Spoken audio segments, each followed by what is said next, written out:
Sur la côte atlantique, le week-end commence. Dîner, fête, l'alcool coule à flot. Le vendredi et le samedi soir, la route devient plus dangereuse. Alors pour tenter de sauver des vies, les gendarmes multiplient les contrôles. Après plus de 30 ans de service, Eric connaît bien les habitudes des fêtards et il sait où les attendre. C'est un petit point de passage récurrent, surtout le samedi soir. C'est-à-dire? Voilà. Eh bien, parce que la boîte de nuit, elle se trouve par là-bas. Donc, c'est le point de passage. Et il y a beaucoup de gens maintenant qui s'alcoolisent bien avant d'aller en boîte de nuit. Voilà. Quelques minutes plus tard, les premières voitures se présentent. Il est minuit passé et Eric a un mauvais pressentiment. Yo. Et alors? Oh là là. Ah, quand même. Bonjour monsieur. Bonsoir monsieur. Bonsoir. Et vous êtes sûr que vous voyez bien? Oui. Parce que même là en plein phare, j'ai cru que vous alliez pas vous arrêter. Si. Ah oui, vous avez bien vu ma lampe quand même. Tout à fait. J'ai eu un doute. Pas de souci monsieur. D'accord. Allez, contrôlez l'alcoolémie, monsieur. D'accord. Monsieur Foulet, continue. Vous n'avez rien consommé? Non. Non? Comment ça se fait que c'est marqué positif, là, monsieur? Positif. Oui, bah oui, monsieur. Regardez voir. Eh oui. L'homme, d'une soixantaine d'années, revient d'une soirée chez des amis. Il affirme n'avoir bu aucune goutte d'alcool. Pourtant contrôlé positif, il doit désormais se soumettre à un test plus précis. Tu prépares l'éthylomètre, Antoine, s'il te plaît? Vous allez me suivre jusqu'au camion, monsieur. On va vérifier ça à l'éthylomètre. Donc, il va falloir souffler dans une autre machine, mais là, avec un souffle beaucoup plus long. D'accord? Je ne souffle pas. Pardon? Je ne souffle pas. Ben, c'est pas un souci, monsieur. C'est refus de se soumettre, vous allez prendre le maximum. Plutôt calme jusque-là, soudain le conducteur change de comportement. Tu vas m'empêcher de partir? Ah oui, ça c'est sûr. Vas-y. Il se met en colère et tente même d'intimider Eric. Alors moi, je suis dans le droit. Dans le droit. Est-ce que vous connaissez? Est-ce que vous avez vu cette carte? Quelle carte? Vous l'avez vu ou pas? Quelle carte? Vous l'avez pas vu? Ben non, montrez-moi. Ok. Quelle carte, monsieur? Ok. Quelle carte? Alors, vous arrêtez de filmer. Montrez-moi votre carte, là. Qu'est-ce que vous voulez me montrer comme carte? Je suis bien placé. Vous êtes bien Attention. placé. Bien placé. Attention, je suis bien placé. Bien placé de quoi, monsieur? Non. Ça, c'est la carte d'électeur. Me montrer une soi-disant carte que je n'ai jamais vue. C'était une carte d'électeur, hein, juste avec le bandeau bleu, blanc, rouge, en insinuant que monsieur était avocat. Donc il connaissait ses droits. Ça fait plus sourire qu'autre chose, mais c'est pas grave. Le conducteur cherche à tout prix à retarder son passage à l'éthylomètre, le temps de faire baisser son taux d'alcoolémie. Il est parti uriner dans les bois. Une stratégie bien connue par Gaëtan comme par tous les gendarmes. Il sait très bien qu'il est positif. Essayer de gagner du temps. Bah oui. C'est pour ça qu'il a le chewing-gum. Il essaye de gagner un petit peu du temps. De voir si on s'énerve ou pas. Après avoir épuisé tous les prétextes, le conducteur n'a plus d'autre choix que de se soumettre. Soufflez bien. Là encore, l'homme est rusé et souffle le moins possible dans la machine. Il joue la montre. Et le problème de la machine, c'est que s'il souffle mal, ça va marquer souffle non acceptable. Donc à chaque fois, il faudra recommencer. Donc ça va l'énerver. Là, il y a un problème. Vous pouvez filmer, là. Mais non, mais monsieur... J'ai soufflé 2 fois dans leur truc et ça n'a pas marché. Il n'y a rien. Ils continuent encore à insister. Et bien tout simplement, monsieur, j'ai pas bu. Vous êtes emmerdé. Vous voulez me prendre. Monsieur, vous Vous approchez, pouvez s'il vous filmer. plaît. Voilà. Monsieur, Non, c'est une vraie pièce de théâtre, j'adore. ça fait 2 fois que je souffle. Ça fait 2 fois que votre Le appareil premier, ne il était- détecte rien. Non, il n'a Non, non, pas non. analysé. Il ne Non. peut pas détecter s'il n'a pas Mais- analysé. Face à l'impassibilité des gendarmes, Bah approchez-vous, montrez-moi que vous avez pas bu. le conducteur accepte enfin le test d'alcoolémie. Encore. Allez-y. Allez-y. Stop. Voilà, là on Attention. aura le taux. 0,56. 0,56. Ah, ben nous Vous avez quand voilà. même, on peut dire 1 gramme 12. Vous avez plus d'1 gramme d'alcool dans le sang, monsieur. steak, c'est pas bon. Ah bah c'est pas bon, non. C'est pas bon du tout. Ah ouais. Voilà. Je suis capable de provoquer un accident. Alors comment vous pouvez expliquer que Vous j'ai êtes, roulé... vous êtes alcoolisé au volant, monsieur. Ah ouais. Et comment vous pouvez expliquer que j'ai roulé depuis un moment? On peut pas l'expliquer, monsieur. Malheureusement, ou heureusement, vous avez pas eu d'accident. Et Arrête là, il a de la dire chance. ça, c'est Bah si. Heureusement, vous avez pas eu d'accident. Alors, on a bien fait de vous arrêter maintenant. Et je dirais même plus, heureusement que vous avez pas eu d'accident avec quelqu'un qui a rien à voir. Parce que malheureusement, les gens qu'on croise tous les jours, eux, ils ont rien à voir. Donc là, on fait les papiers et c'est réglé. On va vous ramener chez vous, parce qu'on est des gendarmes gentils. Voilà. Ah, si monsieur reste gentil jusqu'au bout, si on a encore quelques papiers à remplir, n'est-ce pas? Eric a raison de se méfier car l'automobiliste va continuer à jouer avec les nerfs des gendarmes. Votre prénom, c'est... Oui. Comme vous voulez. Les Ah, deux. c'est pas comme je veux, monsieur. C'est votre état civil, c'est pas le mien. Moi, je signe pas, parce que je conteste. Oui, pas de problème. Et c'est juste pour votre état civil, ça y est. Plus rien. Et vous Je vais calmez. être convoqué devant quelqu'un que je vais rendre des comptes. Je dis plus rien. Mais c'est avec moi que vous allez être convoqué. Eh ben, C'est pour ça que j'ai pris votre numéro de je ne fais téléphone. peu confiance à rien. Refuse de signer? Ah oui. Je marque. Inscrivez greffier. Ah là là, les joies du contrôle alcoolémie. Du samedi soir. Hey, tu gardes mon permis. Bah oui, c'est prévu que je le garde, le permis. Hein. Il aime bien les effets de théâtre, cet homme-là. Je vous donne quand même un exemplaire? Même pas. Non plus? Ça c'est comme quoi je garde le permis. Hein. Vous avez plus le droit de conduire. Vous rigolez ou quoi? Ah non? Eh ben, je vais appeler mon fils, il va ramener ma voiture. Ah bah appelez votre fils, comme ça il vous récupère, vous et la voiture. Avec un taux d'alcoolémie plus de 2 fois supérieur à la limite autorisée, l'homme se voit retirer sur le champ son permis de conduire. Je comprends pas. Là, je comprends pas. Mais les gendarmes sont responsables de sa sécurité et ne peuvent pas le laisser repartir seul. Alors le fiston il arrive? Il n'y a personne qui arrive. Je rentre à pied. Ah non plus. Ça veut dire quoi? Qu'on vous ramène. Ah non. Ah si. Emmenez pas. Ah, Rien à foutre. Eh, écoutez monsieur, vous avez 10 Je vais faire, je m'en vais. Oh, vous avez 10 secondes là? Non, c'est pas 2 secondes. Vous êtes en délit. D'accord? C'est un délit. Je rentre à pied. Non! Là, si vous continuez comme ça, je vous mets en garde à vue. Pourquoi vous me gardez à vue? Et là, vous allez, vous allez venir dans mon petit hôtel, Attendez. dans une toute petite pièce, d'accord? Je rentre à pied. Vous allez pas Non, m'empêcher. vous ne rentrez pas à pied. Je rentre à pied. Non. Et on va voir. Ah bah oui, c'est tout vu. Rien. Et vous allez arrêter de me crier dessus parce que ça va mal finir. Et on va voir. Ouais. Les gendarmes ont l'interdiction de laisser repartir à pied un homme en état d'ivresse. Il serait responsable si un accident venait à se produire. Mais le chauffard refuse de comprendre et continue à s'agiter. Allez, bah, c'est l'alcool. Voilà, ni plus ni moins. Faut pas chercher. Bon, là, on est peut-être tombé aussi sur un cas. Hein. Voilà. Bien passé ou quoi? Au bout de 30 minutes, le fils et la belle-fille de ce monsieur sont enfin arrivés. Et vous prenez mon papier ou pas? Je prends le papier, pas de souci. Voilà. Bah, tout à l'heure, vous en vouliez pas. J'ai dit, je ne signe pas. D'accord. Allez, bon retour. Ce monsieur s'en sort plutôt bien. S'il avait refusé de souffler, la nuit pour lui aurait été beaucoup plus pénible. Bon, il a bien fait de souffler quand même. Sinon, quoi? S'il allait pas à l'appareil, comme je t'ai dit tout à l'heure, bah, c'était le refus de se soumettre. À partir du moment où il commence à souffler dans l'appareil, il n'y a plus de refus de se soumettre puisqu'il est à la machine. Mais faire l'imbécile pour mal souffler, ben on aurait fait stop et direction l'hôpital, réquisition un médecin, prise de sang. Terminé. Comme ça, on aurait eu, quoi qu'il arrive, un taux d'alcoolémie. Vous pouvez pas y couper. Ah non, non, non, négatif. Ah non, sinon ça serait trop facile. Le chauffeur écopera d'un retrait de 6 points et d'une amende de 250 €. Comment on dit? Au suivant? Allez, je reprends ma lampe. Cette nuit-là, ils intercepteront encore 5 personnes en état d'ébriété au volant.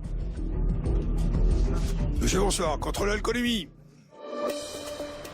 Millos, dans cet immeuble situé à quelques dizaines de mètres de l'autoroute, une unité de gendarmes qui se consacre à la sécurité routière. Une quarantaine d'hommes et de femmes qui rayonnent sur un tronçon de 120 km. Et il ne manque pas de travail. voiture en feu, J'ai ouvert le capot, j'ai vu de la fumée, j'ai vu qu'il y avait des flammes, le temps de sortir, de balancer mes affaires par-dessus parapet, et là c'est parti. ados qui mettent leur vie en danger, Je veux faire le malin sur la route, je mets des éléments de sécurité. Je suis en pantalon là, je me protège que dalle. Et lui, il prend des risques à cause de vous. C'est inadmissible. poids lourds qui ne respectent pas les distances de sécurité, Le dépassement, interdit. En haut, en bas, sur les côtés, partout, dans les voitures cachées, dans les trucs. Maintenant, on se petit PG de partout. les gendarmes de l'autoroute sont sur tous les fronts.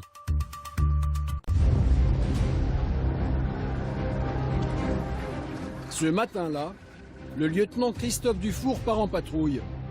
Comme tous les gendarmes de l'autoroute, il a déjà vu beaucoup de catastrophes et il s'est habitué à la violence routière. Mais dans quelques secondes, une sonnerie de téléphone va le confronter à un des accidents les plus incroyables qu'il ait jamais vu. Ouais, Cédric. D'accord, elle est incarcérée dans la bagnole. Ok, elle est que blessée pour l'instant. Les pompiers sont pas sur place, d'accord. Ok, à tout à l'heure. Pour l'instant, on est sur une personne blessée. Pour l'instant. Mais elle est toujours à bord du véhicule. Là, on y arrive bientôt. Gyrophare et 2 tons, une femme est bloquée dans sa voiture. Il n'y a pas une seconde à perdre. Mais un obstacle se dresse soudain devant les gendarmes. Oh la vache, il passera pas. Le propriétaire de cette voiture de sport ne semble pas disposé à les laisser passer. Même si on le pousse, on va pas réussir à le bouger. Au bout de plusieurs minutes, la voiture se range enfin sur la file de droite. Oh, tu te fais Non, c'est bon, c'est bon, c'est bon. Ça fait 2 minutes. Allez, roule. L'accident a provoqué un embouteillage. Voilà, ça c'est tout arrêté. Les gendarmes ne savent jamais ce qu'ils vont découvrir quand ils arrivent sur un accident. Et ce matin, la scène est surprenante. Oh punaise, la vache. La voiture est en équilibre sur le terre-plein central. On va se mettre là. Allez, on se met en protection là. Et il y a les personnes. D'abord le secours. D'abord le secours. Attention. Premier arrivé sur les lieux de l'accident, le lieutenant veut avant tout s'assurer de l'état de santé de la victime. Bonjour madame, la gendarmerie. Tout va bien? Madame, j'imagine que dans une situation comme celle-ci, vous avez dû vivre. Vous avez énormément de chance et je suis bien content de vous parler. Je suis ravie. Tout à fait, tout à fait, tout à fait. Donc là, on a neutralisé les voies. Là, vous êtes en sécurité tel que vous êtes là. Donc il n'y a plus aucun danger pour l'instant. Les pompiers ont été appelés, ils vont arriver. On va vous sortir de là. Pour l'instant, est-ce que vous avez besoin de quelque chose? Vous vous sentez mal? De l'eau? De l'eau. Est-ce que tu as de l'eau avec toi? Cela fait 15 minutes que cette conductrice est en équilibre. Elle ose à peine bouger, de peur de faire basculer sa voiture. Mais comme sortir de là, Je préfère laisser les pompiers le faire. Et parce qu'on ne sait jamais. Et déjà, ils vont établir avec vous un diagnostic, un bilan. Pour savoir, vous avez mal dans le dos, vous me dites? Un peu. Ah, après, c'est dû au choc. Hein. C'est normal. Les pieds bougent? D'accord. Le responsable de l'accident serait ce monsieur qui vient aux nouvelles.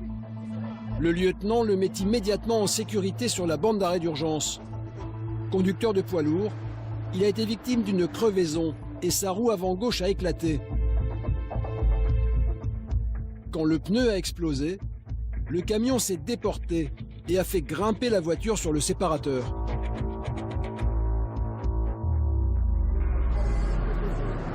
Les pompiers viennent d'arriver. Ils vont devoir sortir la victime avec précaution. Ouais, bon, là, on est face à une personne qui est consciente. Elle a vu, j'ai rien du tout. La dame bouge très bien, mais par contre, j'ai une voiture quand même sur le terre-plein central. 47 ans.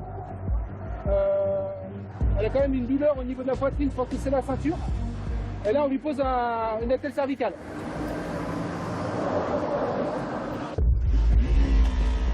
Les pompiers doivent à présent désincarcérer la conductrice. À l'aide d'une pince spécialement conçue pour venir à bout de la tôle la plus récalcitrante, c'est chose faite en moins de 5 minutes.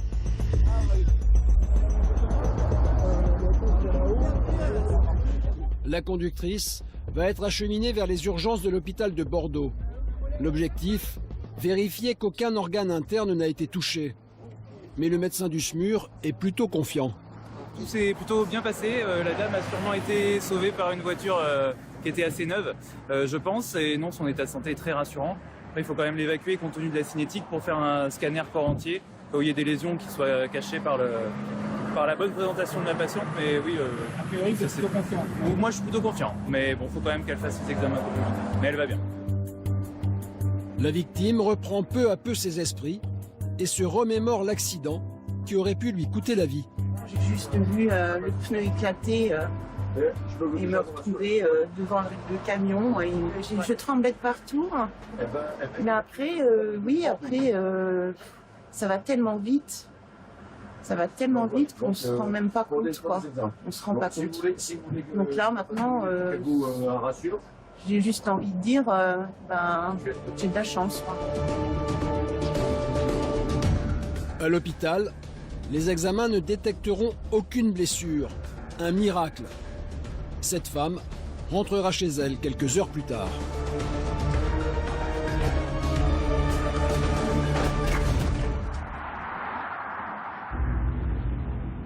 Un peu plus loin, Christophe et Marie-Ophélie sont en place sur un contrôle de vitesse quand ils flashent une voiture lancée à 166 km/h.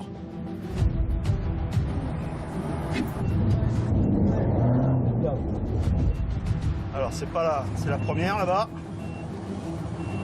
Hop, il va se rabattre. Et il va prendre Arcachon, je pense. Il a foutu les gaz. Hein. C'est le premier là-bas. La voiture est déjà loin, mais Christophe ne le perd pas de vue. Le conducteur prend la direction du bassin d'Arcachon et ne ralentit pas pour autant sa vitesse. Là, il va être au taquet tout le long. On va pas l'avoir. C'est une Toyota. Il est sorti. Tu regardes s'il passe sur le pont ou s'il part à droite. Il est parti à droite. Donc on va aller l'attendre à Biganos. Christophe sait qu'avec son véhicule, il ne pourra pas rattraper l'automobiliste qui roule pied au plancher. Mais le vieux briscard connaît bien la région et coupe par une petite route que le fuyard pourrait emprunter pour lui échapper. Il s'est peut-être arrêté, hein. Il s'est foutu dans un chemin et il va attendre que le temps passe. Hein. Bon allez, on va pas focaliser dessus. Mais alors que les gendarmes pensaient avoir perdu la trace du véhicule en fuite, quelques secondes plus tard, ils tombent nez à nez avec la voiture recherchée. Stop, stop, stop. Ah ouais, bah oui c'est lui. À son bord, un homme d'une quarantaine d'années. Bonsoir monsieur, vous mettez là s'il vous plaît. Mettez-vous là.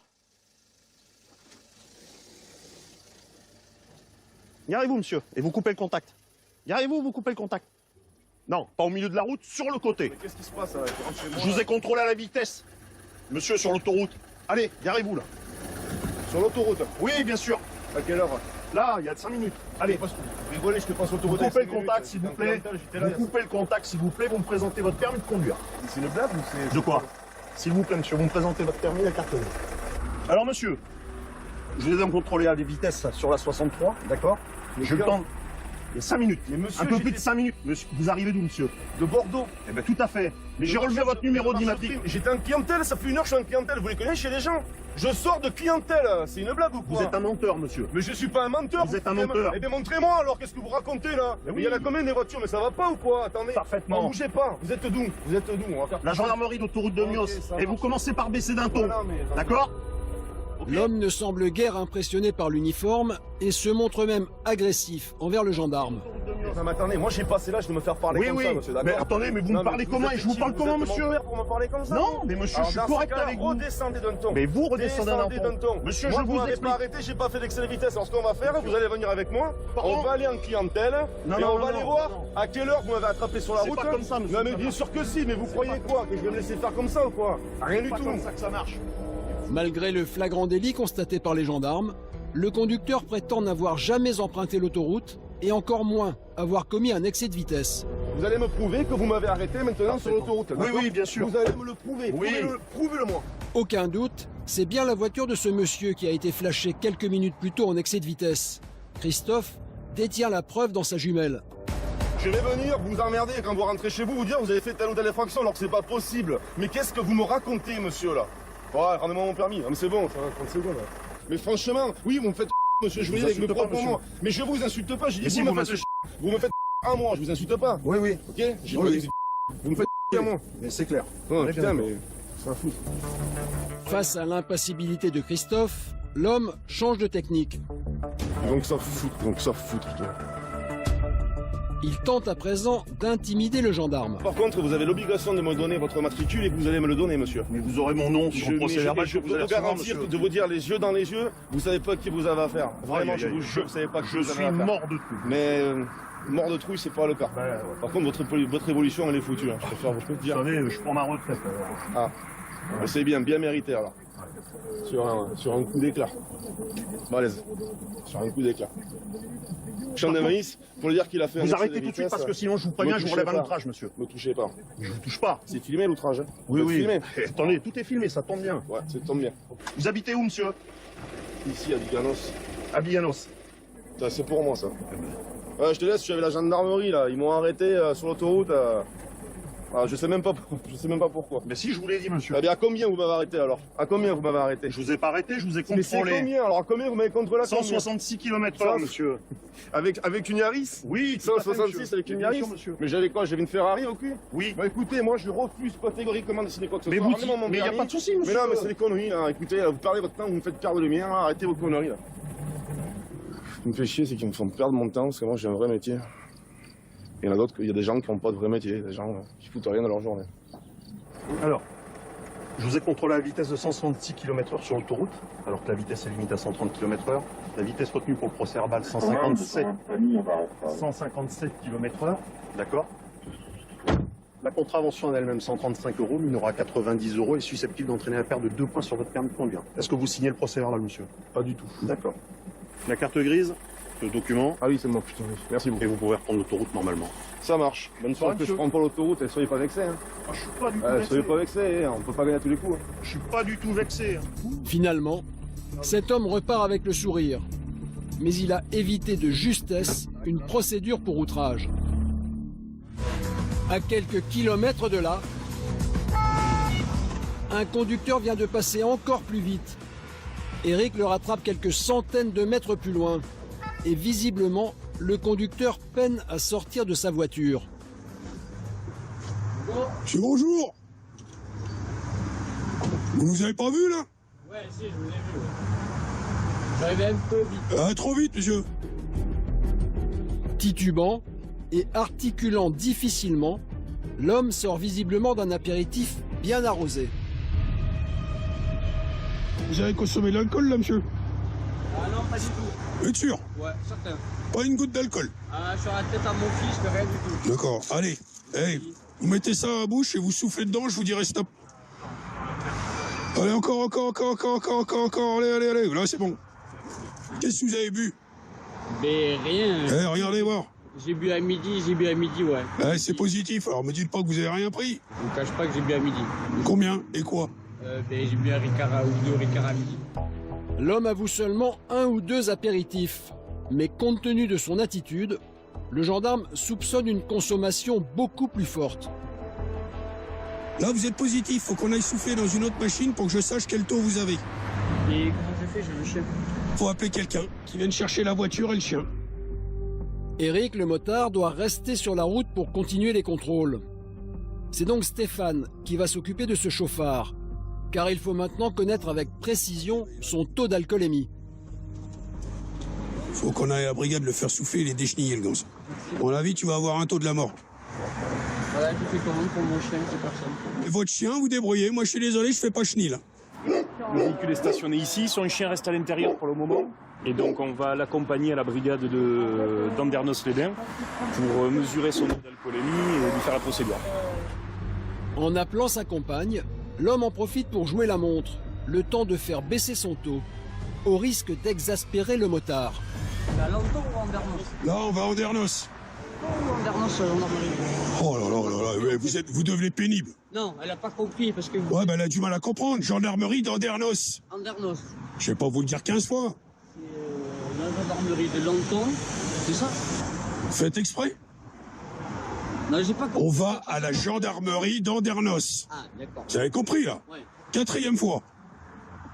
Il va y avoir un sacré tour, je pense. 30 minutes plus tard, à la gendarmerie d'Andernos, C'est bon. 0,88. 1,76 g. Et la limite, c'est 0,50. Avec 4 ricards. Donc vous avez 3 fois et demi le taux autorisé. Avec 4 ricards. Avec 4 ricards. Après, moi, je ne connais pas la taille de vos ricards. Hein. C'est pas comment vous les dosez, hein. Ah oui, hein. une demi-heure plus tôt, l'homme affirmait n'avoir bu que 2 verres.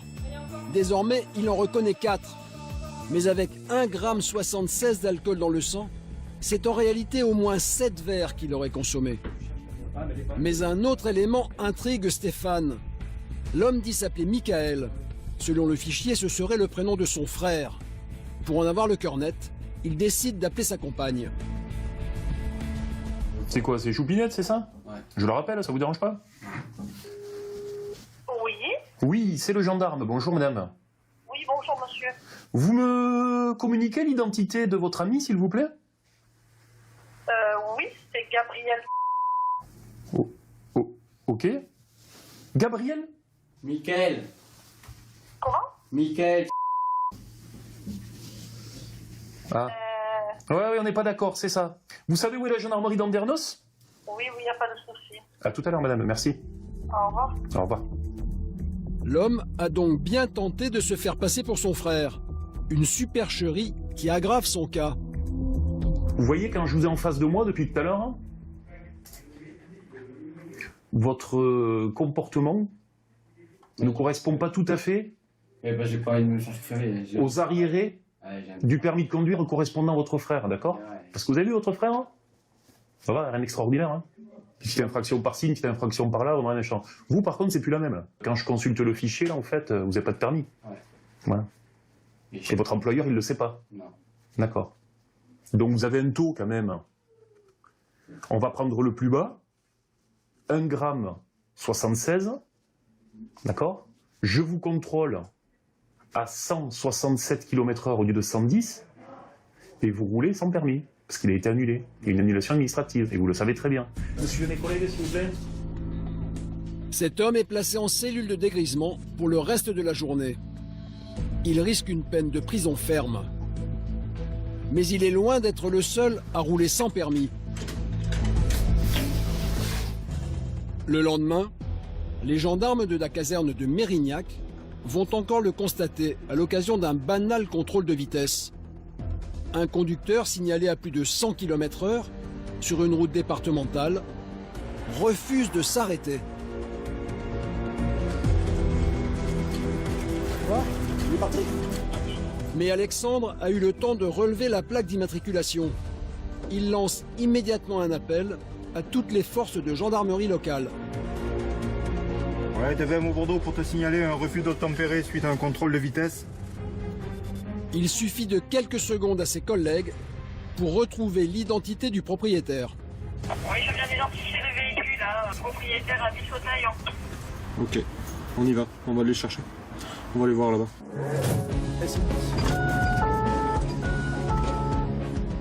Pour les gendarmes, le refus d'obtempérer est un délit de plus en plus fréquent. Le dernier que j'avais eu, le type n'avait pas de permis de conduire. D'autres fois, c'est parce ils ont pris des stupéfiants, ils ont bu. C'est assez divers. Le propriétaire de la voiture qui a refusé de s'arrêter habite quelques kilomètres plus loin. Les gendarmes veulent l'interpeller immédiatement. À voir s'il est rentré à domicile ou pas. Voir s'il y a quelqu'un chez lui. Quelques minutes plus tard, ils arrivent à l'adresse indiquée sur la carte grise. Mais il y a du monde. Bonjour monsieur. Bonjour. Est-ce que vous êtes bien monsieur? Est-ce que vous êtes titulaire d'une Golf grise 5 de porte? Oui, grise. Oui. Ouais. D'accord, on pourrait la voir, les deux jeunes qui viennent d'arriver avec, s'il vous plaît? Oui, c'est mon fils. Voilà. Anton! Il va vous expliquer pourquoi on est là, je pense. Et je pense Peut-être qu'il vous l'a déjà dit. Non. Je pense. Non, sérieux, je suis pas au courant. Mais il va simplement Je dire. découvre. Le voilà le jeune. Et la Golf, elle est où? Je sais plus. Elle est où? Elle est vendue. À qui? Un mec. Il nous faut le certificat de cession, sinon, pas bien. Mais je l'ai. Non, c'est sûr, il a vendu. Hein. Ah ben, ouais, alors s'il vous plaît. Mais tu l'as là? Ouais, super. Tu l'as ici ou chez toi? Mais je crois que vraiment elle l'a gardé. Eh ben, demande-lui. Ah non, il a vendu. Hein. Il y a combien de temps? Il y a 15 jours. 15 jours. Semaines. Il roule en 106. Alexandre a un doute. Il a clairement aperçu le conducteur qui a forcé le contrôle. Il s'agit d'un jeune homme barbu, portant une casquette blanche, qui ressemble étrangement à celui qui est en face de lui. Mais pourtant, le gendarme n'est pas sûr.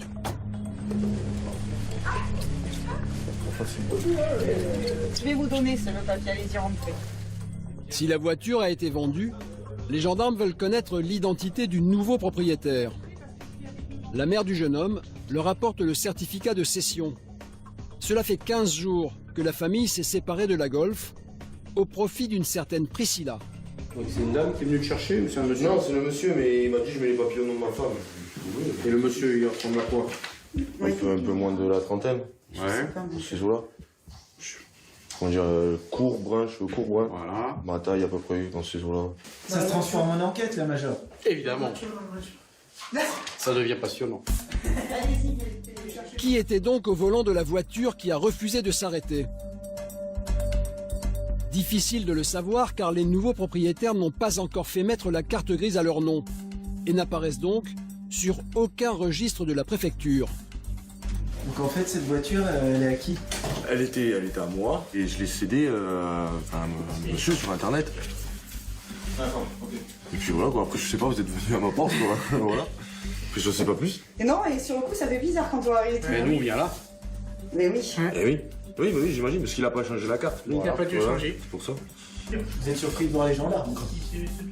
Enfin, surpris. Bon, après, j'ai des amis gendarmes aussi. Après, voilà. Donc là, mais autant à la fois, il y a un souci là. Voilà. Mais il y a peut-être un moyen de retrouver les acheteurs grâce au SMS échangé avec eux. Ah, j'ai le numéro. Yes, je vous écoute. 06. Cette fois, les gendarmes tiennent une piste. Mais on a nom et prénom du conducteur éventuel, enfin, du moins de l'acheteur de véhicule, son numéro de téléphone et une localisation sur par empire. Ça devrait le faire, merci à vous. Merci. Vous la surprenne? Pardon? Surprenant quand on est vendu. Sans attendre, le major compose le numéro de téléphone des nouveaux propriétaires. Monsieur? Oui, c'est la gendarmerie. Pardon? C'est la gendarmerie. On souhaiterait voir le véhicule, la Golf grise, demain matin au bureau à Mérignac. Si on ne la voit pas demain matin au bureau à Mérignac, on ira la chercher. Par rapport à quoi? Par rapport à, je vous expliquerai demain matin. Donc vous savez pourquoi je vous appelle. Donc la Golf grise, on est bien d'accord, la Golf grise demain matin à la brigade motorisée à Mérignac, entre 8h et 9h, je vous laisse un petit délai. Si à 9h je n'ai pas de nouvelles de cette Golf, croyez bien qu'on va venir la chercher et ce sera pas du tout la même musique. Est-ce que j'ai été bien clair? Oui, il n'y a pas de souci. Merci madame, bonne soirée, à demain. Au revoir. Alors là? Je pense avoir été dissuasif. Je pense avoir eu la propriétaire réelle du véhicule qui m'a dit oui, pas de problème, on sera demain matin à 9h à la brigade. La propriétaire du véhicule ou son mari se présenteront-ils à la gendarmerie le lendemain? Quelles excuses fourniront-ils pour justifier le refus d'obtempérer?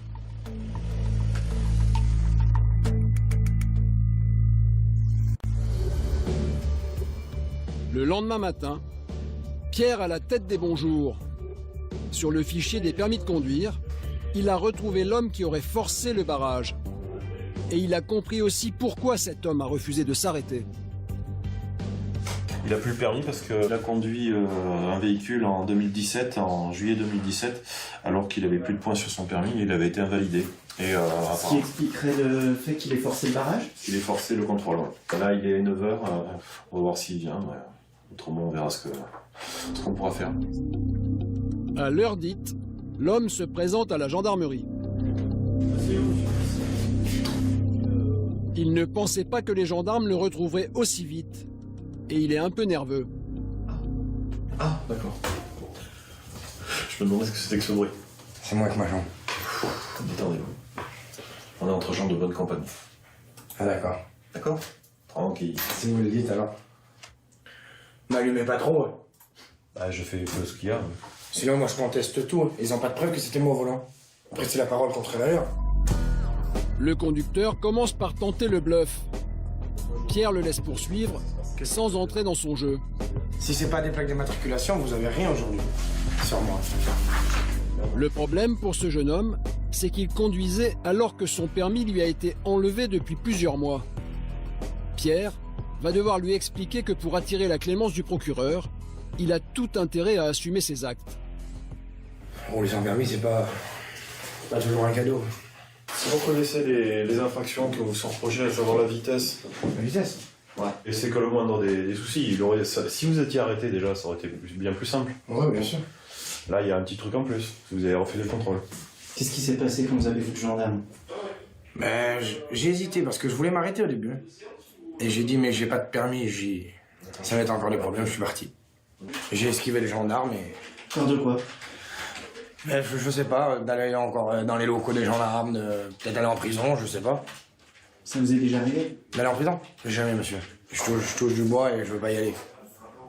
C'était le fait de pas avoir de permis? Ouais, voilà, je sais que j'ai pas de permis, donc je sais que c'est encore des ennuis. Donc j'ai dit, je préfère pas m'arrêter. Le conducteur reconnaît maintenant avec sincérité la faute qu'il a commise.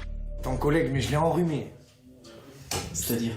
Il a rien calculé, le pauvre. Okay. Lui qui a voulu m'arrêter.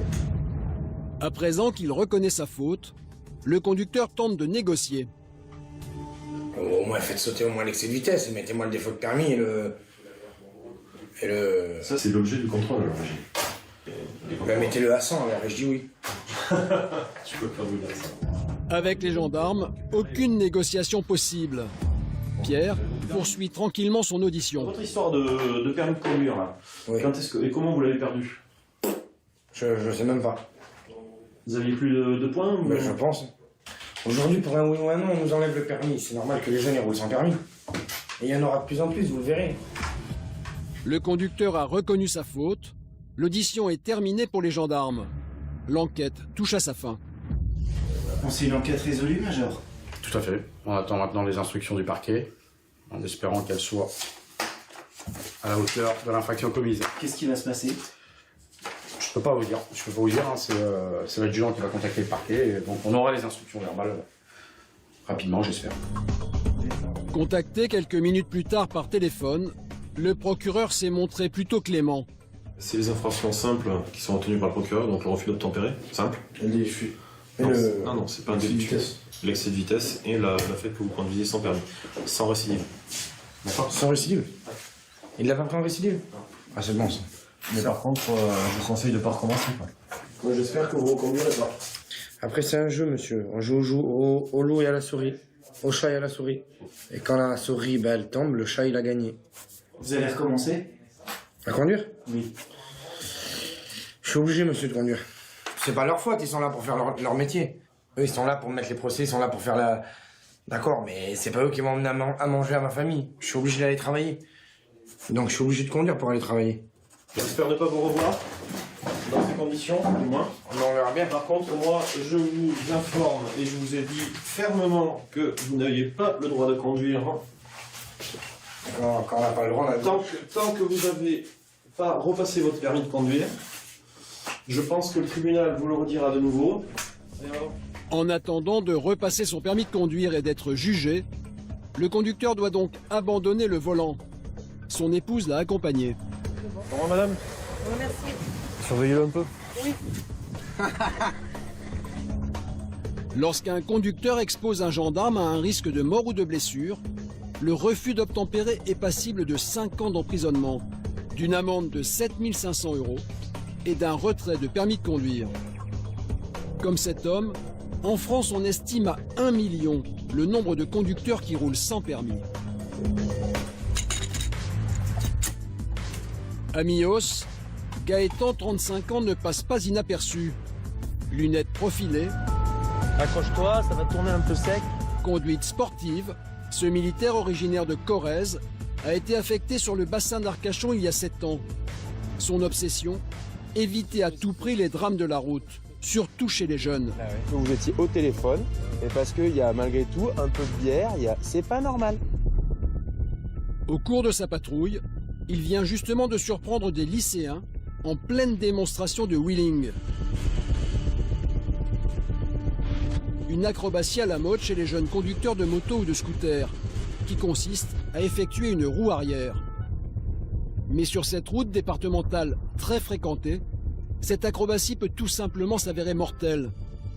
Et Gaëtan a bien l'intention de leur faire prendre conscience des risques qu'ils prennent. Pour qui vous vous prenez? Merci, monsieur. Si, pour qui vous prenez? Qu'est-ce que vous faites sur l'axe là? Il compte bien leur faire passer l'envie de recommencer. Qu'est-ce que vous faites sur l'axe avec votre cyclo là? J'attendais mon Vous étiez à ma portée là, vous étiez à ma hauteur. Vous faites un wheeling avec un passager. Vous vous prenez pour qui? Vous vous prenez pour qui? Personne, monsieur. Alors on va stationner et je vais passer votre véhicule au fichier. Vous n'avez pas de gants sur vous. C'est inadmissible. Je veux faire le malin sur la route, je mets des éléments de sécurité. Je suis en pantalon là, je me protège que dalle. Et lui, il prend des risques à cause de vous. C'est inadmissible.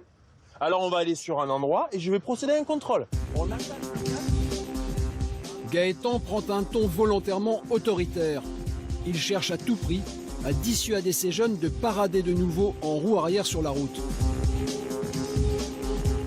Bon là on va recommencer à zéro. Bonjour la gendarmerie sécurité routière. Veuillez me présenter les documents du scooter s'il vous plaît. BCR. Ça c'est l'immatriculation et après il y a l'assurance. Ça va à la poubelle, c'est pas bon. Pourquoi?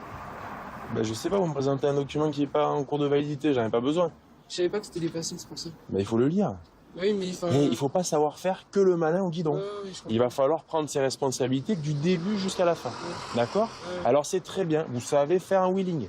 Mais que vous sachiez le faire, peu m'importe. Par contre, que vous le fassiez sur un axe de circulation, notamment une route départementale, ça me plaît pas. Il y a du monde tout autour. Et si ça vous fait rire, jeune homme, on fait 10 pas en arrière et on se recule un peu. Mais si vous voulez, je vais venir vous voir après.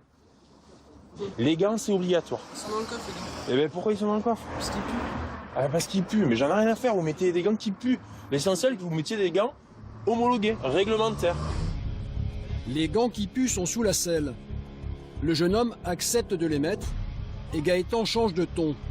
Le gendarme a décelé chez ce jeune homme le potentiel d'un futur collègue. Qu'est-ce que vous voulez faire plus tard comme métier, vous? Moi, c'est ma partie pour être ingénieur. Ingénieur, d'accord. C'est dommage parce que nous, on fait des tests de motocyclistes. Vous voulez pas venir travailler chez nous? Vraiment? Ou explorer? Non, mais je rigole pas, ça peut susciter une envie, vous vous débrouillez pas trop mal en 2 roues là. Apparemment, plus sur une roue que sur 2 roues. Hein? Okay. Alors, vous faites gendarme, et puis au bout d'1 ou 2 ans, vous faites des tests. Mais je rigole pas, vous faites des tests. Pourquoi pas? J'ai pas dit que vous étiez un petit con. Non. J'ai dit que votre comportement était stupide. Oui. D'accord?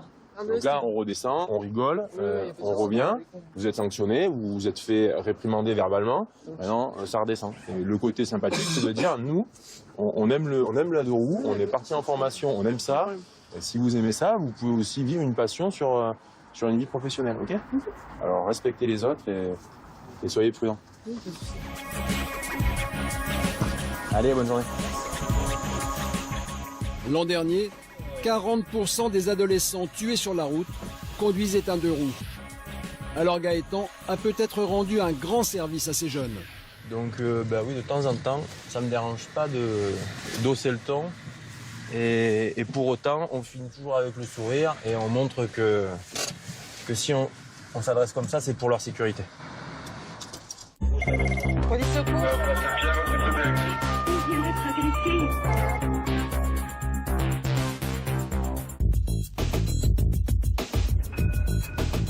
À Bordeaux et dans la région, la météo et l'océan attirent chaque année 27 millions de touristes.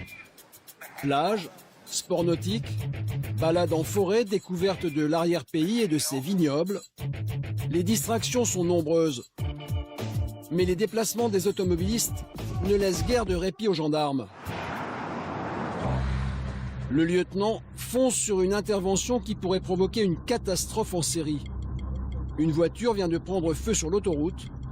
Les patrouilleurs et les pompiers sont déjà sur place. Bonjour, comment on va? Ça va? Le dépanneur a été prévenu? Le propriétaire de la voiture a eu à peine le temps de sauter sur le bas-côté. Et le monsieur, il s'est arrêté. Il a commencé à décélérer, j'avais le limitateur de vitesse. Il a commencé à décélérer. Je me suis mis sur le côté. On a juste le temps d'arriver là. Je suis descendu, il y avait de la fumée. Traces, je ne sais pas si c'est ça ou pas. Ouais, c'est sûrement. Hein. J'ai ouvert, parce que j'ai eu des projections d'huile derrière qui m'ont parmi les jambes. J'ai ouvert le capot, j'ai vu de la fumée, j'ai vu qu'il y avait des flammes, le temps de sortir, de balancer mes affaires par-dessus parapet. Et là, c'est parti. Extérieur, intérieur, la voiture est complètement carbonisée. Dans ce genre d'accident, le risque c'est une propagation du feu à la forêt voisine. Alors les pompiers arrosent aussi les arbres.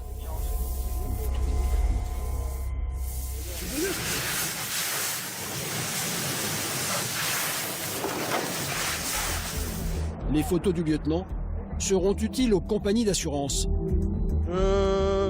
C'était quoi ça? C'était quoi comme bagnole à l'origine? Oh, une Kia. Une Kia? Ah ouais. Le propriétaire de la voiture partait se reposer sur l'océan. Ouais, je partais en week-end golf paddle.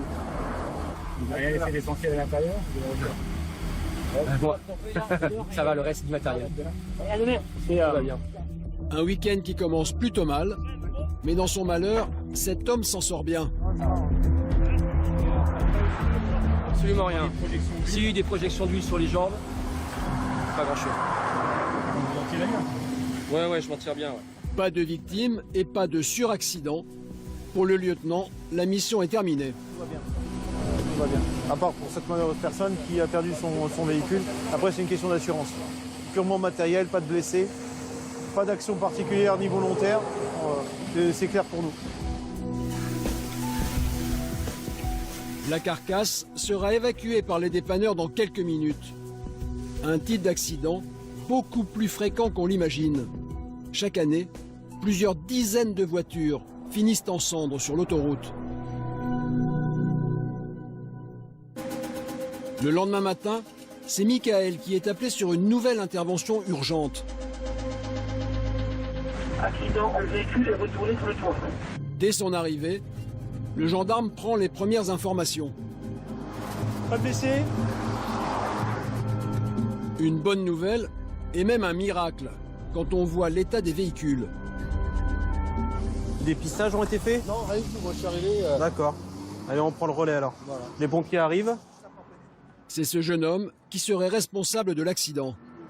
J'ai eu un flash sur le moment et puis je me suis retrouvé en train de tourner et aucune idée. Après j'ai le truc qui m'a explosé en tête là, le bag. Et vous étiez où par rapport à ce véhicule-là? Derrière, ils m'ont dit que en fait c'est moi qui allait plus vite, ils étaient en train de freiner et que du coup j'ai tapé le côté. Et il a percuté la voiture devant lui. Son conducteur a eu à peine le temps de réaliser. Je l'ai vu arriver, j'ai senti le choc et après on ferme les yeux, on attend que ça a tourné et on attend que ça s'immobilise. Est-ce que le véhicule derrière, vous l'avez vu partir dans tous les sens? Moi je l'ai pas vu, non. Je l'ai vu arriver, ça a tapé et après j'ai fermé les yeux et il m'a poussé quoi, j'ai pas. Pour ce monsieur en vacances dans la région avec sa compagne, c'est la fin du voyage. On se promène un peu on a fait Montpellier, on a fait la Lozère, on a fait Bordeaux. Là on s'est arrêté 2 jours ici, on partait sur Biarritz. On n'ira peut-être pas à Biarritz. Sa compagne, qui avait mal au cou à la suite du choc, a été examinée par les pompiers. Est-ce que les pompiers ont été rassurants? Pas de soucis. Très rassurant, ouais. Bien pris en charge. Pendant ce temps, les gendarmes vérifient si l'alcool peut être à l'origine de l'accident. Négatif? Et en fait, c'était ménage. Il déménage? Il ramenait ses affaires chez sa copine. Voilà. Les gendarmes et l'automobiliste qui s'est fait emboutir s'intéressent à l'assurance du jeune homme. Sur la vignette, la date est dépassée. Prenez là quand même, mais... Le jeune homme est-il assuré? Contrat d'assurance? Michael cherche une attestation, mais il a un doute. Pour l'instant, il n'est pas assuré.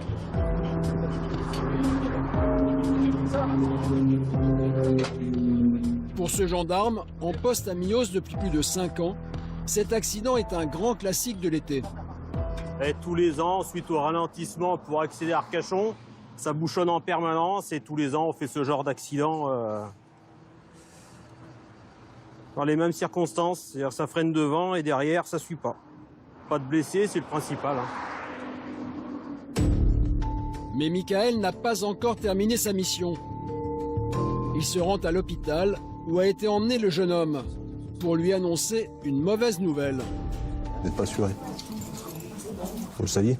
La voiture, elle n'est pas assurée. Non. J'ai eu votre mère au téléphone. Il y a un problème avec le contrat d'assurance. Vous n'êtes pas couvert. Depuis quand? Ah, vous verrez avec elle. Depuis mars, apparemment. Et du coup, qu'est-ce qui va se passer? Bah, du coup, c'est une conduite sans assurance. D'accord. Et du coup, je vais avoir le retrait du permis? Non. Il n'y a pas de retrait de permis pour ça. Ça va être quoi, une amende? Ouais. Mais ça, c'est pas le plus grave. Hein. Oui, tous les frais, le dépannage, tout ça, ça va être tout pour vous. Hein. Et heureusement qu'il n'y a pas de blessés en face. Hein. Parce que là, vous pouviez travailler pour un bon moment. Hein. Ouais. Je pense que ok. Et vous pensez que ça équivaudra à combien les frais? Alors là, aucune idée. Vous avez juste un ordre d'idée, juste comme ça? Je peux pas vous dire. Hein. Il y a 2 bagnoles de pillées. Et dans votre malheur, la partie adverse ne souhaite pas déposer plainte. Et il pourrait. Hein. Le jeune homme commence à réaliser qu'il va devoir travailler plusieurs années pour rembourser les dépannages, mais aussi les dégâts sur sa voiture et sur celle des touristes. Au total, selon nos estimations, plus de 20 000 €. Heureusement pour lui, personne n'a été blessé dans l'accident. Sur cette autoroute qui relie la France à l'Espagne, plus de 3 millions de camions circulent chaque année et ils ne respectent pas toujours les règles de sécurité.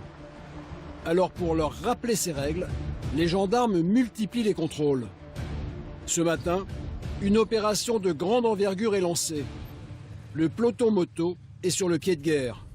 Une vingtaine d'hommes a été mobilisée.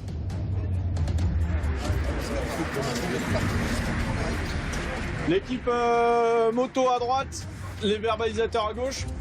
Le capitaine Maxime Delaporte est aux commandes. Ok. L'hélico arrivera d'ici quelques minutes sur zone. Ok, vous êtes habitués à cette opération. En plus des motards, un hélicoptère a été réquisitionné spécialement pour l'occasion. L'objectif, c'est vraiment d'impacter clairement le trafic des poids lourds, puisqu'on a constaté quand même un paquet d'accidents. Ok, à vos postes de contrôle. Quand un camion est impliqué dans un accident, les risques de mortalité pour les automobilistes sont multipliés par 3. Un chiffre que les gendarmes veulent absolument faire baisser. On a beaucoup d'accidents qui sont dus au fait que les poids lourds ne respectent pas les distances de sécurité, se massent et en fait, dès qu'il y en a un qui ralentit, ça enchaîne un effet accordéon et souvent c'est le dernier de la file qui va emboutir les poids lourds qui sont devant lui. Et on va également rechercher les dépassements par les poids lourds puisque c'est une zone qui est interdite. Ils doivent être sur une seule file uniquement, sachant qu'ils vont tous à la même vitesse. Normalement, il n'y a aucune raison pour eux de dépasser. L'autoroute que les gendarmes vont passer au crible, c'est celle-ci, l'A63. Elle relie l'agglomération bordelaise à la frontière espagnole. Dans son hélicoptère muni d'une caméra spéciale, le capitaine repère très vite un camion-citerne qui ne respecte pas les distances de sécurité. Pire encore, malgré l'interdiction, le conducteur dépasse un premier poids lourd. Puis bientôt un second. C'est le moment pour les gendarmes d'intervenir.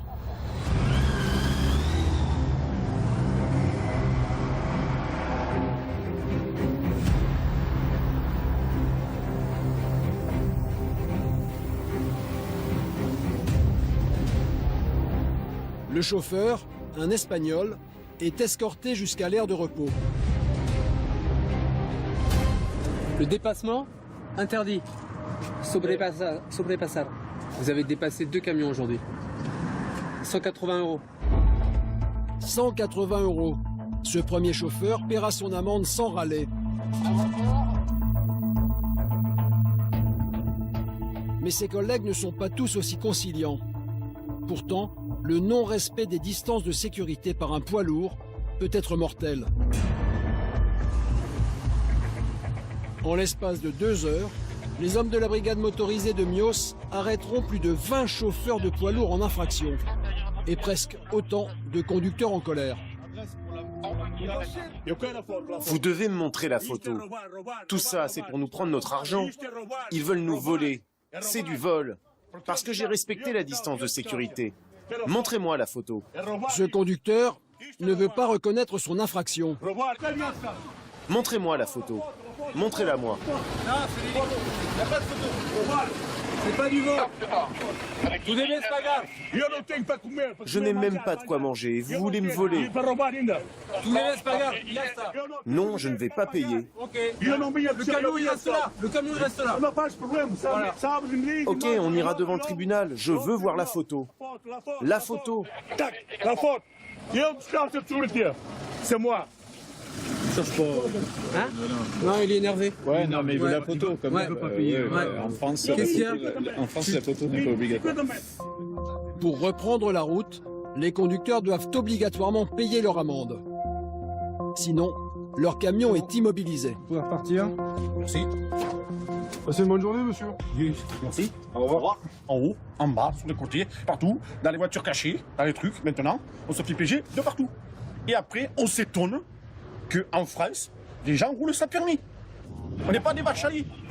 On travaille, on essaie de s'en sortir, on part toute la semaine, on essaie de faire comme on peut, et ils trouvent tout le temps les moyens de nous harceler moralement et liquidement aussi, parce que c'est de l'abus, c'est de l'abus de pouvoir. Un abus de pouvoir selon ce chauffeur, mais qui permettra peut-être d'épargner des vies. Un peu plus loin, dans les faubourgs de Bordeaux, Christophe repère une camionnette dangereuse, probablement en surcharge. Elle risque de partir dans le décor si ses pneus éclatent, et la ferraille qui déborde peut tomber à tout moment sur la chaussée. Pas question de la laisser poursuivre son chemin. Le ferrailleur est immédiatement interpellé. Bah il y en a trop là. Vous avez 3 tonnes 5. Non. Hein? Il n'y a pas 3 tonnes. Bon. Il y a à peine 2 tonnes. Non. Alors on verra sur place, on va voir sur place. Voilà. Bon, on va voir ça. Donc ça fait une tonne de trop déjà. Mais on va voir. Vous allez suivre le fourgon. Ça frotte partout et il y en a beaucoup trop quoi. Vas-y. Le camion est tellement chargé que le garde-boue frotte sur le pneu. Ouais, Là il a chargé, il y en a beaucoup trop. Allez, on monte dans la voiture, on va le peser. Les deux transporteurs allaient justement décharger leur matériel. On va l'amener sur une bascule agréée et qui a été vérifiée. Donc comme il va chez un ferrailleur, ça tombe bien. Je pense que celui-là c'est le cas, il doit avoir 800 kg de charge utile, donc on ne peut pas mettre plus de 800 kg sur le véhicule. Sans compter le passager et son conducteur. Il peut avoir un véhicule qui lui coupe la priorité, il ne pourra pas s'arrêter à temps. Et les freins ne sont pas du tout adaptés pour arrêter cette masse-là. Arrivés à la casse, les ferrailleurs vont se garer directement sur la balance. Et le compteur est impitoyable. Il affiche 4880 kilos. alors qu'il ne devrait pas dépasser 3500 kilos. Et 1 tonne 3 de trop. 1 tonne 3 qui va leur coûter cher.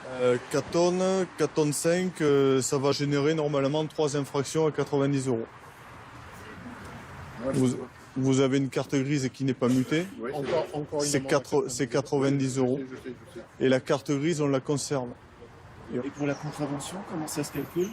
Donc par tranche de 500 kg, 90 € par dépassement de 500 kg. On va être de nous frais.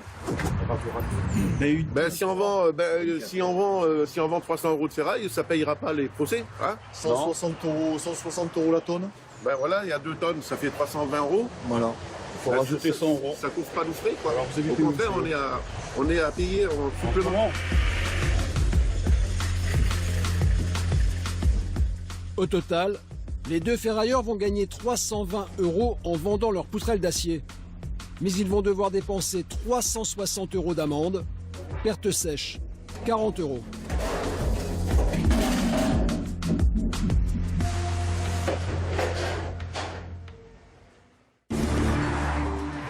En France, les voies les plus dangereuses ne sont pas les autoroutes, mais les nationales et les départementales.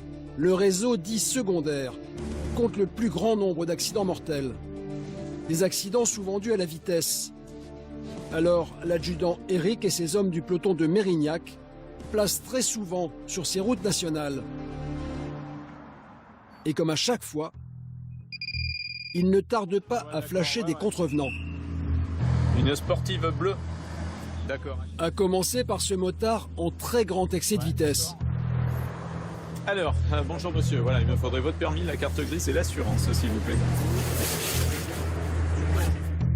Mais l'adjudant repère immédiatement quelque chose qui l'inquiète. Vous avez vu que vous êtes complètement à plat derrière? Non. Votre pneu est totalement à plat. Oui, je vois ça. Et on vient de vous contrôler à 178 km/h au lieu de 110. Ouais, alors là, c'est vraiment, outre le fait que l'excès de vitesse est vraiment plus que déraisonnable, avec une roue qui est quasiment à plat, c'est vraiment suicidaire. Hein. Je veux dire... Plus de 40 km/h au-dessus de la vitesse autorisée, la sanction est immédiate. Là, ce qui va se passer, donc il n'y a plus de permis, hein, vous le comprenez bien. Ça, c'est la conséquence immédiate. Hein. Je veux dire, à ces vitesses-là, il n'y a pas trop de questions à se poser. Quand vous jouez comme ça, vous pouvez être sûr que s'il y a un contrôle, c'est mort. En plus de la vitesse, l'adjudant vérifie que ce motard n'est pas en état d'ivresse. Voilà, je vais vous demander de souffler dans l'appareil. Vous soufflez normalement, je vous dirai d'arrêter. C'est bon. Voilà, vous êtes à 0, c'est parfait. C'est bon pour ça. Donc au niveau de la procédure, là il y a une rétention immédiate de votre permis de conduire et la machine, si personne ne peut venir la récupérer, va être immobilisée. Ce que je vous demande, c'est quand même un petit peu de tolérance sur le fait que voilà, c'est une première fois et que je suis pas un récidiviste et que je suis pas un délinquant. Je vais vous dire, sur ces grosses infractions, il n'y a aucune tolérance. Je vais vous le dire. Sur tout ce qui est sur les conduites addictives et sur les gros excès de vitesse, on n'est pas tolérant. Le motard commence à réaliser que ce retrait de permis risque de le handicaper dans sa vie quotidienne. Je suis plutôt en train de penser à tout ce que je vais perdre qu'autre chose. La gestion de vie privée, fait qu'il faut quand même que j'aille récupérer mon enfant chez la nounou. Vous regrettez? Oui, bien sûr. Ce genre de choses, voilà, effectivement, peut-être que je me suis autorisé aujourd'hui, j'aurais pas dû, mais c'était sur une ligne droite qui met en danger personne. En attendant, c'est à pied que ce jeune homme rentrera chez lui. Sa moto sera emmenée à la fourrière par une dépanneuse. En empêchant de continuer sa route avec un pneu à plat, les gendarmes lui ont peut-être sauvé la vie. Et quelques minutes plus tard... Il est loin ou pas de nous, là? C'est une voiture qui s'est fait flasher à grande vitesse.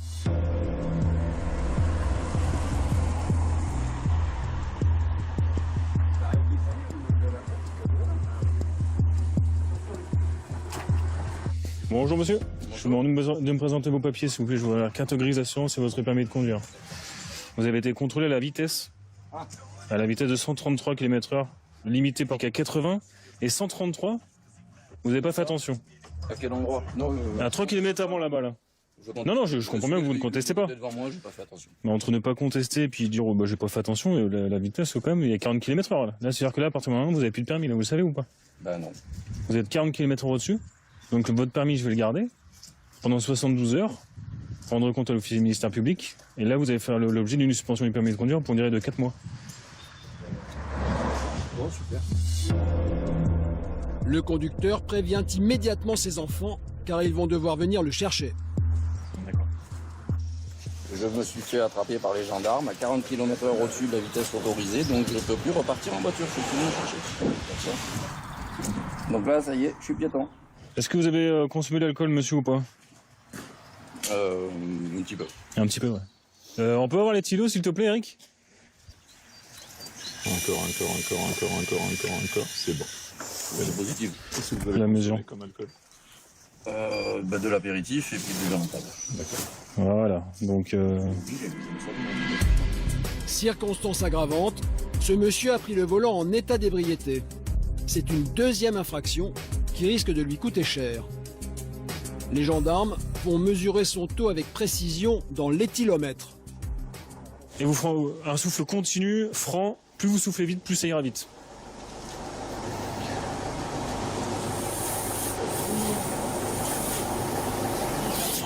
Voilà, c'est bon. Entre 0,25 et 0,39, vous êtes dans une contravention, moins 6 points. Ouais. Au-dessus de 0,40, à partir de 0,40, c'est un délit. Et là, vous êtes, c'est une convocation au tribunal. L'homme n'emmène pas large car il craint d'avoir franchi la limite. Vous êtes à 0,37. Donc, vous êtes à 0,02 du délit.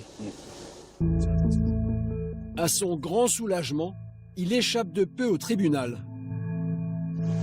Ça va faire que je vais vous relever 2 infractions. Cet homme était d'autant plus inquiet qu'il a déjà perdu pas mal de points sur son permis.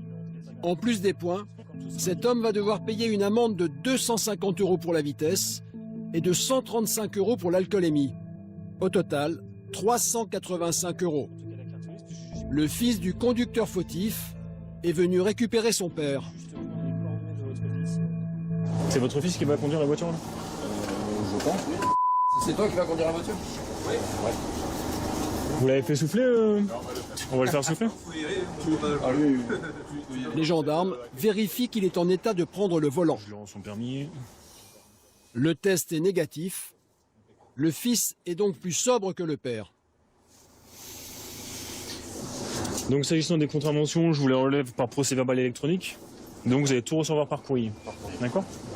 Donc faites bien attention au courrier que vous allez recevoir et tout vous sera indiqué derrière les modalités, les délais de paiement comme je vous ai expliqué tout à l'heure. C'est la même chose que suivant. Exactement, c'est exactement les mêmes. Le monsieur va rentrer chez lui à la place du passager. Ouais, c'est bon, vous pouvez repartir. Ouais. Non, c'est bon, on a tout vérifié. Bonne fin de journée quand même. Au revoir.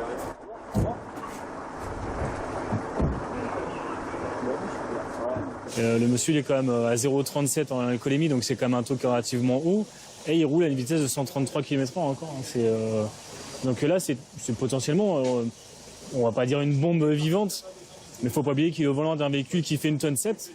Voilà, hein, en rentrant dans la commune, il renverse des gens ou il tape dans un véhicule. Enfin. Si les gendarmes sont intransigeants, c'est que l'alcool reste à l'origine de nombreux accidents. Un peu plus loin, Florent repère une voiture au comportement dangereux. Le gendarme se précipite car ce véhicule peut provoquer un accident. Il faut l'arrêter à tout prix. Avec Christelle, sa coéquipière, il rattrape très vite le chauffard. Feu de détresse allumé, il roule en zigzag au milieu de la chaussée. Malgré la sirène, le conducteur refuse de s'arrêter. Bonjour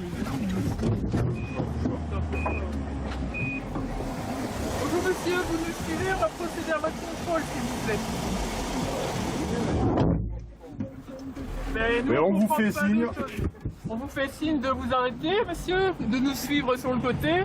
Vous ne le faites pas. Donc on va procéder à un contrôle en sécurité. Vous nous suivez, vous arrêtez s'il vous plaît. La manœuvre est facile, mais le chauffeur ne semble pas en possession de tous ses moyens. Un contrôle d'alcoolémie s'impose. Avancez monsieur, allez, on avance. vous avez les warnings, monsieur. Et vous faites des gros écarts. Alors montrez-nous. J'ai le warning et je fais des gros écarts. Exact. Ah ouais, monsieur, vous avez fait des écarts. Alors, vous avez juste soufflé là-dedans, vous avez déjà soufflé ou pas? Non. Ok, un souffle d'environ 5 secondes continu, sans vous arrêter. Oui. Allez-y. On va le tenir, monsieur. On va le tenir. L'homme a du mal à tenir l'éthylotest. On le tient. Je vais le tenir. Non, je vais le tenir. Ok? Pourquoi? Soufflez. Ok. Je vais le tenir. Moi, je le tiens.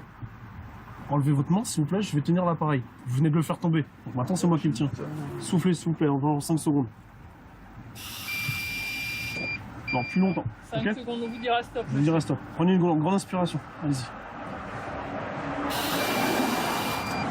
Non, quand on dit stop, on ne Une pas grande dit stop. inspiration. Prenez une grande On arrête de inspiration. jouer et on se concentre. Et le spectacle continue. Est-ce que vous avez dit stop? La prochaine fois, c'est la prise de sang. Alors si vous Et alors? ne parlez pas comme ça, parce que je vais vous parler autrement Bon, aussi. ouais. Non seulement bah, quoi, il va vous parler autrement, mais moi aussi je vais vous parler autrement. Ok? Pourquoi? Parce Donc là, que vous j'ai fait imitez- quoi? Je vais me Parce parler que- comment? Je vais vous dire une chose, parce que vous êtes dangereux sur la route depuis tout à l'heure, vous faites des écarts, d'accord?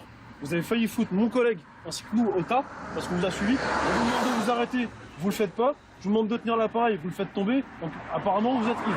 D'accord? Apparemment. Bon, je vous demande de souffler là-dedans. Si jamais vous, je vous le dis, si vous pouvez pas souffler, on vous amène à l'hôpital, c'est une prise de sang, direct. Ok? Donc ça vous y mettez un petit peu du vôtre. On a tu vas regarder besoin de le secondes, monsieur.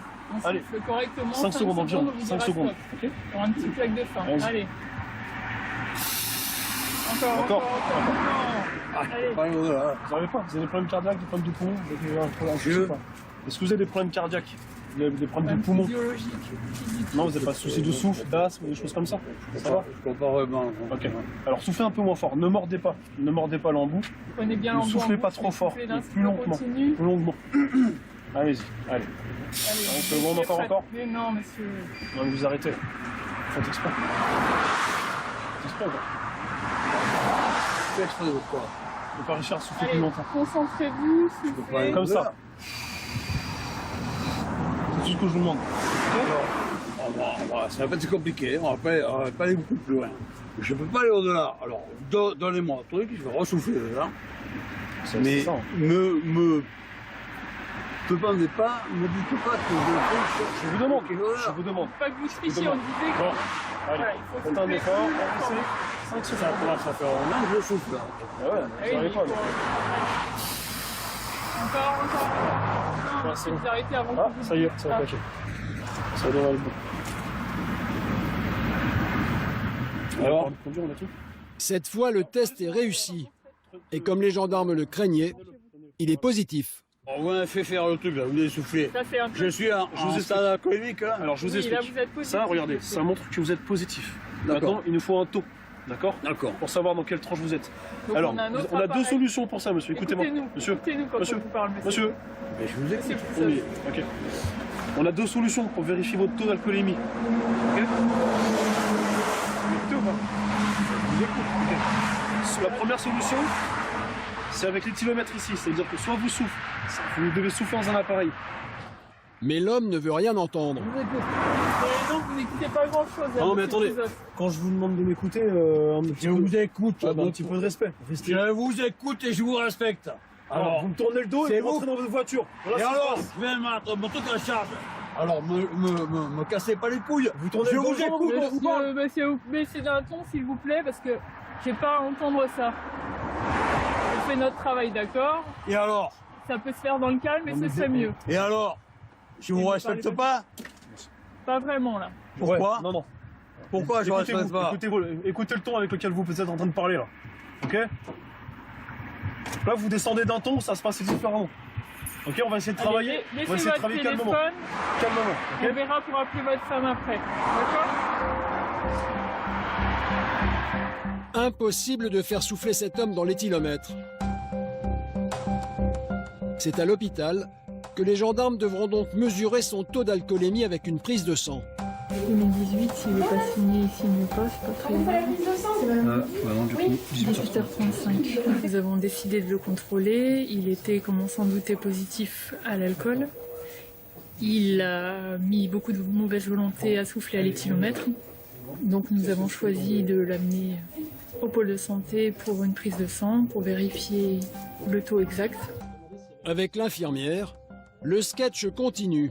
Cette fois, il refuse de s'asseoir. Oui, mais moi je m'assoirai pas. Pas il m'assoit. Je trouve que c'est 63 ans, je vais pas m'asseoir. Si moi j'ai ici, je m'assois pas, je m'assois pas. Le résultat de la prise de sang sera connu le lendemain. Mais en attendant, l'homme est incapable de reprendre un volant. Et les gendarmes ont appelé sa famille pour venir le chercher. Est-ce que vous avez le résultat positif? Donc tant que vous n'avez pas le résultat, ça veut dire que vous préjugez du fait que je puisse être bourré. Vous le savez?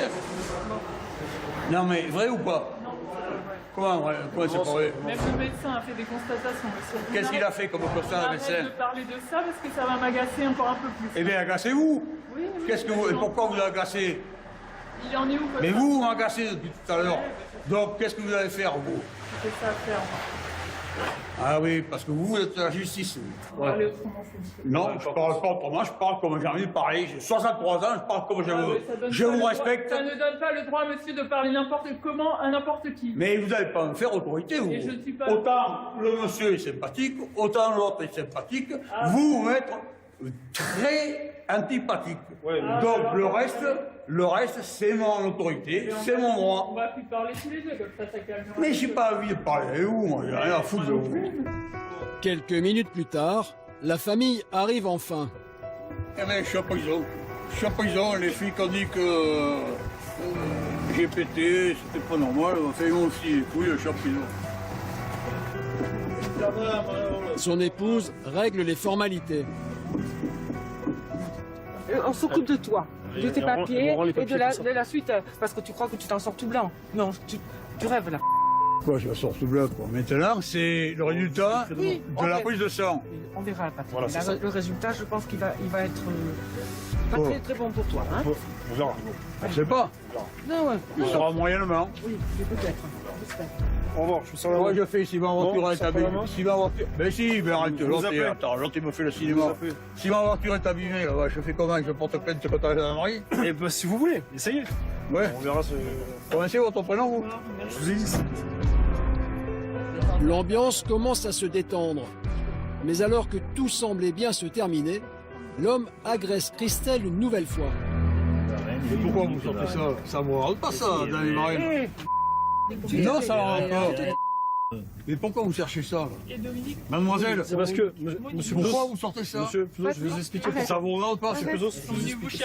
Et alors? Mais ça vous rentre pas? Parce que la procédure... Mais putain, bordel de merde, si je m'en vais tout seul. Oh, tu arrêtes. Arrête pas. Allez, c'est parti. Allez, c'est bon. On va manger. Arrêtez, ça sera l'appétit. Oui, Allez. bien sûr, vous faites votre boulot.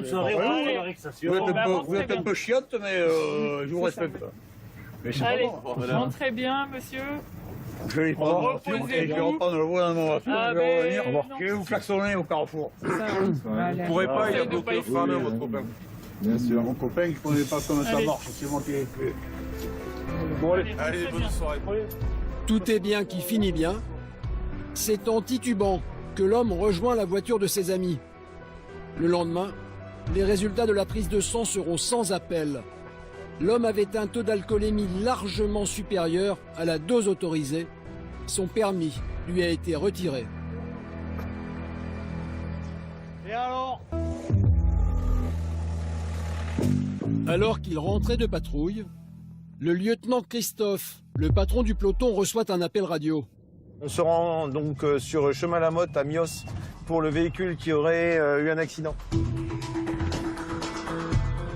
Arrivé sur place, première surprise, il s'agit d'une camionnette qui aurait terminé sa course dans le mur d'une maison.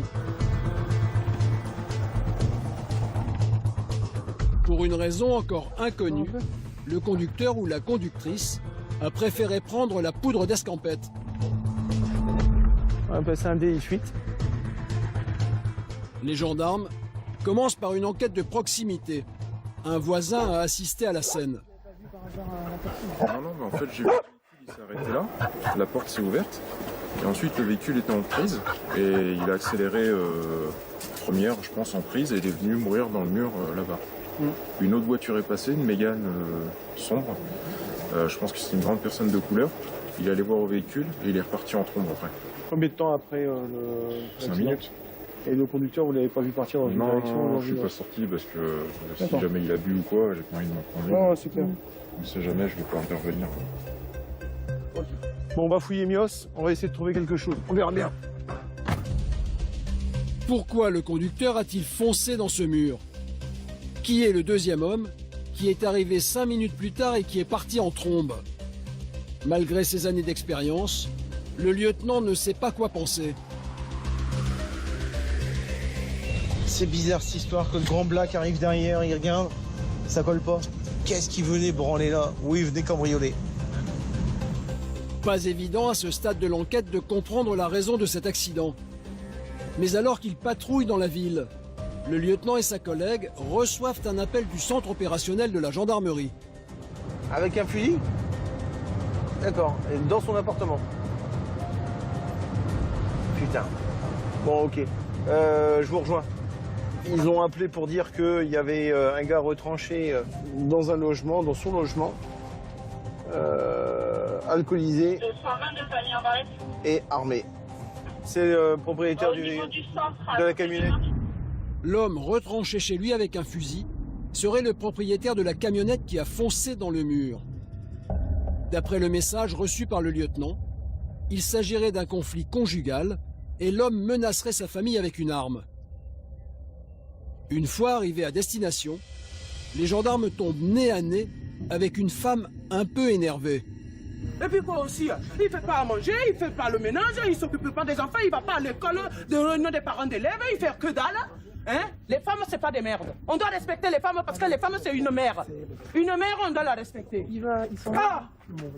Et je dois me laisser faire. On l'a invité à récupérer ses affaires. Et il récupère ses affaires, il se casse de là. Si cette femme est énervée, c'est que son mari aurait aussi détruit la vitre arrière de sa voiture. Il m'a fait ça 2 fois, j'ai appelé la gendarmerie, on n'a rien fait. Et bien voilà, et bien aujourd'hui ça fait la 3e fois, donc maintenant j'ai agi. Voilà, c'est tout. La priorité des gendarmes est d'aller chercher le mari censé être retranché, armé, à l'intérieur de la maison. Mais surprise, ils découvrent un homme plutôt calme. Là, qu'est-ce que vous comptez faire ce soir? Parce qu'à mon avis, je reste pas là, parce que là, il va s'y mettre quelque chose d'autre, je leur promets mort, il va s'y mettre à table, il va pas planter. Sa femme, en revanche, ne décolère pas. Attends, Terra, fous tout le camp vite dehors. Hein. Vite, hein, avant que je pète la colère. Parce que là, personne ne pourra me retenir. Hein. Ça, je peux te garantir. Hein. Et puis là, tu as intérêt à venir réparer ma voiture, et vite. Et vite. La voiture qui est posée, tu as intérêt à la réparer. Et la porte de la maison. Hein. Allez. Là, tu as intérêt. Ouais, ben vas-y, allez. Allez, monsieur. Fous le camp. Allez, bon débarras. Non, on vous embarque pas, monsieur. On vous transporte, c'est différent. Pour apaiser les tensions, l'homme ne passera pas la nuit au domicile familial. Ah ben, il était bourré, il a commencé, voilà, vous voyez? Il a voulu m'étrangler au bar, au bistrot. Hein? C'est normal ça qu'un homme qui respecte, qui soi-disant respecte sa femme, veut étrangler sa femme en public. Et qu'est-ce qui s'est passé avec le camion contre le mur là-bas? Eh ben parce qu'il a été, comme à chaque fois, la première fois, j'ai appelé la gendarmerie pour venir, parce qu'il voulait prendre son camion parce qu'il était bourré. On m'a dit non. Que de le laisser, rien. La deuxième fois, pareil. Aujourd'hui, le résultat est là maintenant. Selon la femme, ce serait donc son mari, alcoolisé, qui serait rentré dans le mur. Et la voiture? Ah ben la voiture, là, c'est lui qui l'a cassée. Ma voiture, qu'il n'a pas casqué en plus. Parce que monsieur, il me donne 700 € pour aller acheter une voiture. Depuis quand on donne 700 € pour acheter une voiture, alors que monsieur, jamais, monsieur, pour ses pétasses, il a l'argent pour donner. Une chose est certaine, ce couple semble vivre une période difficile qui pourrait conduire à un drame. En inspectant la maison, les gendarmes ont découvert 2 fusils. Par précaution, les armes sont confisquées. Bon, on a préféré récupérer les cartouches et les fusils par sécurité en fait. Et il a expliqué ce qu'il avait fait avec le camion, pourquoi il avait percuté un mur? Il dit que c'est pas lui. Ah. Une question reste donc sans réponse. Comment le camion du couple s'est-il retrouvé dans le mur? Qu'est-ce qui s'est passé avec la voiture exactement là-bas? Ah, mais ça, j'aimerais bien le savoir. Ma femme l'a pris et puis a été la fracassée contre le mur de chez mon ami. Alors, qui a foncé dans le mur avec le camion? Le mari ou sa femme? Allez, barre-toi. Incapable. Même pas capable de supporter, d'être parent. Père, un père. Dans la nuit, une dépanneuse emmènera le camion à la fourrière. Son propriétaire dormira chez un ami, le temps que la gendarmerie termine son enquête. Là, vous êtes face à une situation qui arrive assez souvent quand même. Alcool et misère sociale sont les deux problématiques que l'on rencontre. En tout cas, c'est les deux faits caractéristiques que l'on retrouve dans tous les différents familiaux. Et ce sont des schémas pour lesquels il faut adopter la plus grande vigilance, parce qu'on peut avoir sur un événement qui paraît tout à fait normal, on peut avoir une dégradation de la situation très rapide. Les disputes conjugales concernent peu les gendarmes de Mios, spécialisés dans la sécurité routière. Et le lendemain matin, ils vont devoir mener à bien une mission délicate.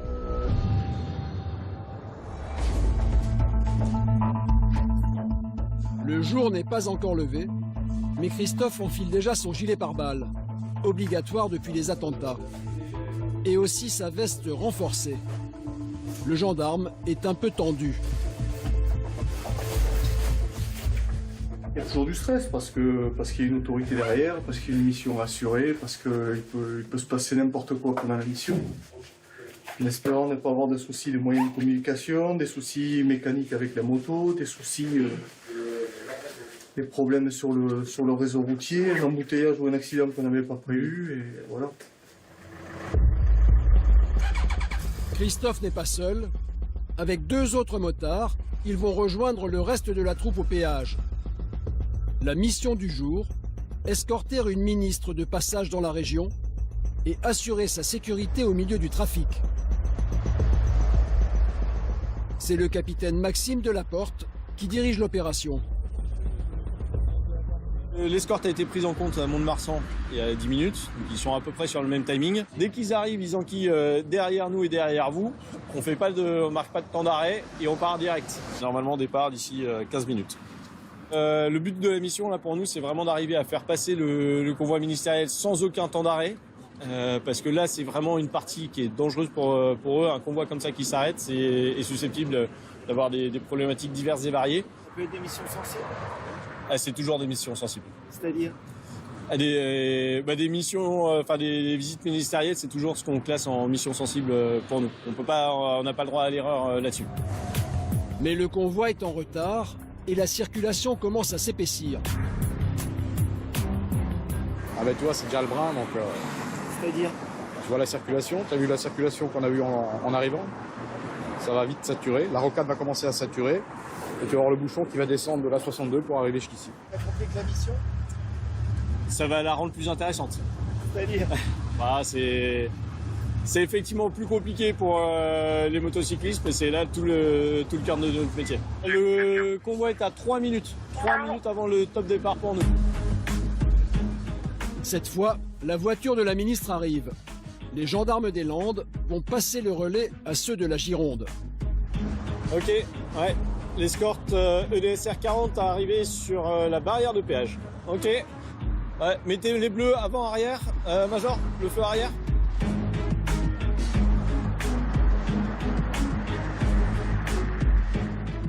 La voiture de la ministre ralentit au passage de témoins, mais elle ne s'arrête pas. Et l'objectif est de faire en sorte qu'elle ne s'arrête jamais pour ne pas la mettre en danger. Les gendarmes de Bordeaux prennent le relais. À présent, c'est à eux de jouer.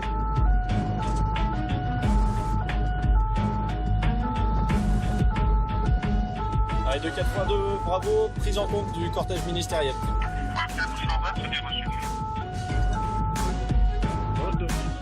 C'est parti pour 60 km dans une circulation difficile. Nous, on va commencer les embouteillages maintenant. Donc, je vous préviens quand on arrive sur la fin de rocade, parce que là, le binôme de tête, ils vont avoir du boulot. Tu peux me coller, Dobby? Ouais, on vous colle,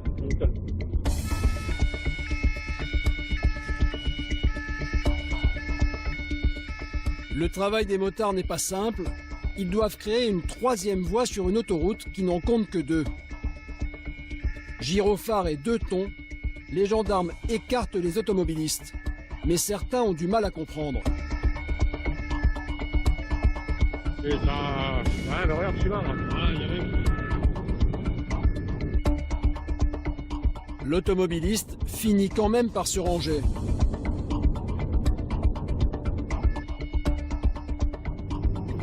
Delta 220 de 82, bravo, parlez.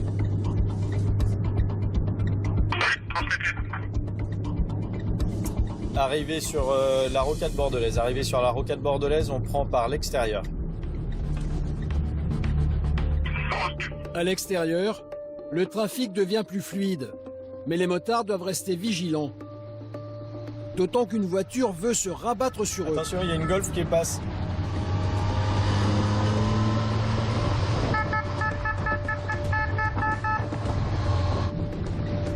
Vous l'avez bloqué? Ok, ça marche. Ministre derrière nous, c'est bon. La Golf reste sur la file de gauche et la voiture de la ministre passe sans difficulté. Ok les gars, normalement ça devrait bien se libérer de notre côté. On aura encore un point noir, on arrive juste avant l'autoroute A10. Dans quelques minutes, si tout va bien, la mission sera accomplie. Et les motards ont réussi à faire du super boulot pour ouvrir pour faire écarter les fils sur l'arrivée à Bordeaux. Et là, finalement, il y a un petit peu moins de circulation que prévu sur la rocade bordelaise. Donc pour l'instant, ça se fait plutôt pas mal, on sera dans les délais. Et comme la route est fluide, les gendarmes en profitent pour rattraper le retard de la ministre. Du coup, on se met à 20 km/h au-dessus de la limitation de vitesse pour gagner un tout petit peu de temps. On vous suit.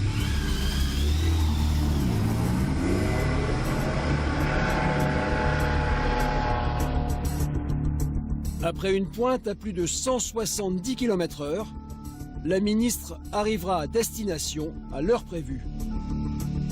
Delta 220 de 82, bravo, parlez. On vient de rentrer sur l'autoroute A10, donc on est là d'ici une petite dizaine de minutes. J'ai demandé au PMO de Saint-Aubin-de-Blaye qui est avec toi de commencer à se préparer pour l'ouverture de péage et puis nous on enquille directement pour te donner la suite. Voilà. De rien. Allez, à toutes. Ok. Quelques minutes plus tard, le péage est en vue. Un autre peloton moto va prendre le relais pour amener la ministre à bon port. Ok, on se colle à droite. Le capitaine et les 3 motards ont réalisé un sans faute. Et la ministre, c'est bon. Ben voilà. Fin de mission pour le DSR 33. Fin de mission pour le DSR 33. La ministre a été confiée à l'escorte EDSR 17. Ok, nickel. Merci pour l'ouverture. Super fluide. Donc ça nous a permis de bien passer avec de la marge avec le véhicule ministre. Merci pour le comité d'accueil là aussi, puisque du coup c'était bien propre et dégagé largement sur la barrière de péage. Et ça a permis de bien confier le convoi à l'escorte suivante, donc super. Et puis bravo, parce qu'on a récupéré, à mon avis, les 10 minutes de retard qu'on avait. Donc mission accomplie, parfait. Retour Bercail.